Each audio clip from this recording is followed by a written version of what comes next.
నేను మంచి స్టోరీతో వచ్చాను. ఖచ్చితంగా సూపర్ హిట్ అవుతుంది. ముందు కూడా ఇదే అన్నావు. నేను చాలా నష్టపోయాను. ఇప్పుడు అప్పుల్లో ఉన్నాను. ఇది నా చివరి అవకాశం సార్. నా దగ్గర ఉన్నదంతా అమ్మినా కూడా ఈ సినిమా చేస్తాను. కథ చెప్పు. ఒక ప్రశాంతమైన గ్రామం.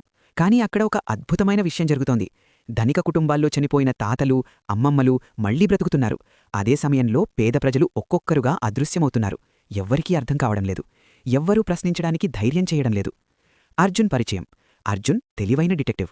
కొంచెం హాస్యంతో మాట్లాడేవాడు. కాని అతని హృదయంలో ఒక బాధ ఉంది. చిన్నప్పుడే అతని తల్లిదండ్రులు చనిపోయారు. అర్జున్ ఇన్వెస్టిగేషన్ స్టార్ట్ చేస్తాడు. కాని అతనికి ఏమీ అర్థం కాదు. ఒకరోజు అతను టీవీలో యాడ్ చూస్తాడు. మీ గతానికి వెళ్ళండి. మీ చనిపోయిన వాళ్లను మళ్లీ కలవండి. అతను అక్కడికి వెళ్తాడు. మొదట నిజంగా అనిపిస్తుంది. తన చిన్నప్పటి జ్ఞాపకాలు, తన తల్లిదండ్రులు. కాని ఒక్కసారిగా ఒక తప్పు కనిపిస్తుంది. అది నిజం కాదు. అది హిప్నాటిజం మాత్రమే. ఒకరోజు అర్జున్ యొక్క 2 తమ్ముళ్ళు అదృశ్యమవుతారు. ఇప్పుడిది అతని పర్సనల్ ఇష్యూ అవుతుంది. అతని హాస్యం పోతుంది. అతను మరింత సీరియస్గా మారతాడు. వన్డే రాత్రి 12 గంటల తర్వాత అర్జున్ సమ్ రిచ్ పీపుల్ని ఫాలో అవుతాడు. వాళ్ళు ఇద్దరినీ తీసుకుని అడవిలోకి వెళ్తారు. డీప్ ఫారెస్ట్లోకి. ఒక గుహలోకి వెళ్లుతారు. గుహలో ఒక భూతం కనిపిస్తుంది. డిటెక్టివ్ వాళ్ల కాన్వర్సేషన్ వింటాడు. ఇద్దరి ప్రాణాలను ఇస్తున్నాము. మా అమ్మమ్మను తిరిగి ఇవ్వు. భూతం ఆ ప్రాణాలను తీసుకుంటుంది. వారి అమ్మమ్మ మళ్లీ బ్రతికి వాళ్ల కళ్లముందు కనిపిస్తుంది. అర్జున్ షాక్ అవుతాడు. ఆ రిచ్ పీపుల్ ఆ డిటెక్టివ్ని చూస్తారు. అర్జున్ పట్టుబడతాడు. అతన్ని బాగా కొట్టి అడవిలో వదిలేస్తారు. ఒక వృద్ధుడు అతన్ని కాపాడతాడు. కొన్ని రోజుల తర్వాత అతను తన తల్లిదండ్రుల ఫోటో చూస్తూ అంటాడు, మీరు మళ్లీ రావాలని ఉంది. కాని ఇంకొకరి ప్రాణం తీసి కాదు. డిటెక్టివ్ పోలీస్ స్టేషన్కి వెళ్తాడు.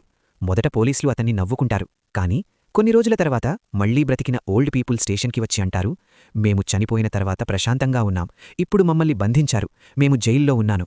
అందువల్లన మా వల్ల కావటంలేదు. మళ్లీ మమ్మల్ని చంపేయండి. పోలీసులు షాక్ అవుతారు. ఇప్పుడు పోలీసులు డిటెక్టివ్ని నమ్ముతారు. పోలీసులు అర్జున్ కలిసి అడవికి వెళ్తారు. గుహ మళ్లీ కనిపిస్తుంది. భూతమంటుంది, నాకు ఇంకా సాక్రిఫైసెస్ కావాలి. ఈ ప్రపంచాన్ని నేనే పాలించాలి. పోలీసులు అక్కడ హిప్నాటిస్ట్ని చూస్తారు. హిప్నాటిస్ట్ ఈ ప్రాసెస్ అంతా నడుపుతున్నాడు. ఇతనే మెయిన్ విలన్. రిచ్ పీపుల్ డబ్బు ఇచ్చి వాళ్ల ఓల్డ్ జనరేషన్ని బ్రతికిస్తారు. పేదవాళ్లను సాక్రిఫైస్ చేస్తున్నారు. అర్జున్ తన తమ్ముళ్ళు బ్రతికే ఉన్నారని తెలుసుకుంటాడు. వాళ్లే నెక్స్ట్ సాక్రిఫైస్. అర్జున్ వాళ్లను కాపాడటానికి పోరాడతాడు. ప్రాణం ఒక వస్తువు కాదు. పోలీసులు నిందితులను అరెస్ట్ చేస్తారు. అర్జున్ తన తమ్ముళ్లను కాపాడతాడు. అన్నీ అయిపోయినట్టే అనిపిస్తుంది. ఈ వార్త ప్రపంచమంతా వ్యాపిస్తుంది. కాని బిగ్ క్రిమినల్స్ గోస్ట్తో నెగోషియేషన్ స్టార్ట్ చేస్తారు. రిచ్ పీపుల్ దగ్గర అడ్వాన్స్ తీసుకుంటారు. వాళ్లు ఇన్నసెంట్ పీపుల్ని కిడ్నాప్ చేయడం స్టార్ట్ చేస్తారు. నెక్స్ట్ అర్జున్ ఒక ఫైల్ చూస్తాడు పోలీస్ స్టేషన్లో. అందులో నెక్స్ట్ సాక్రిఫైస్ ఇస్ అర్జున్. మొదటి పేరు అర్జున్.